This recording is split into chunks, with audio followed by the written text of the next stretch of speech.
ఒక టైం ఒక షాట్ జరుగుతుంది, అది ఒక చేసింగ్ సీన్. అది ఫినిష్ చేసి అక్కడ ఒక 30 పీపుల్ ఉన్నారు, జూనియర్ ఆర్టిస్ట్, క్యారెక్టర్ ఆర్టిస్ట్ అందరూ ఉన్నారు. సో డైరెక్టర్ మైక్లే చెప్పారు, ఏంట్రా ఇది, ఈ అమ్మాయిని ఎంత అందంగా ట్రై చేస్తే చూపించ ఎందుకంటే ఈ అమ్మాయి అందంగా లేదు అని పబ్లిక్గా చెప్పారు. సో అది వాళ్ళు ఒపీనియన్, ఓకే, వాళ్ళకు నేను అందంగా లేదు, అది నా ప్రాబ్లం కాదు.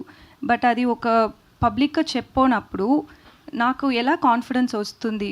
నెక్స్ట్ షాట్ నేను వెళ్ళి నా కెమెరా చూసేటప్పుడు ఒక వాళ్ళందరూ ఉన్నారు, వాళ్ళకు ఒక 8 అసిస్టెంట్స్ ఉన్నారు కదా. సో 8 అసిస్టెంట్స్ ఉంటారు ఆ డైరెక్టర్కి, అందరూ కూర్చి ఏమో నవ్వినే ఉంటారు. సో యాజ్ అన్ యాక్టర్ నాకు ఫస్ట్ నేను కాన్ఫిడెన్స్గా చూడాలి, దానికి డైరెక్టర్ ఇంపార్టెన్స్. నాకు బ్యాచులర్ చేసేటప్పుడు నేను మేకప్ లేదు, హెయిర్ చేయలేదు, ఏం లేదు, అది డైరింగ్గా నేను అది చేశాను. ఎందుకంటే అది నాకు ఫస్ట్ మూవీ. సో ఒక ఫస్ట్ టైం ఒక మూవీ చేశాను, ఒక కొత్త ఇండస్ట్రీ, అది అన్నీ వాళ్ళు ఏం థింక్ చేయనే లేదు. ఇలానే మళ్ళీ చేసినా అదే నేను అడ్జస్ట్ చేశాను. నేను ఓకే, ఒక్కొక్క డైరెక్టర్కి ఒక్కొక్క స్టైల్ ఉంది, ఓకే, అది నేను ప్రాబ్లం చెప్పలేదు.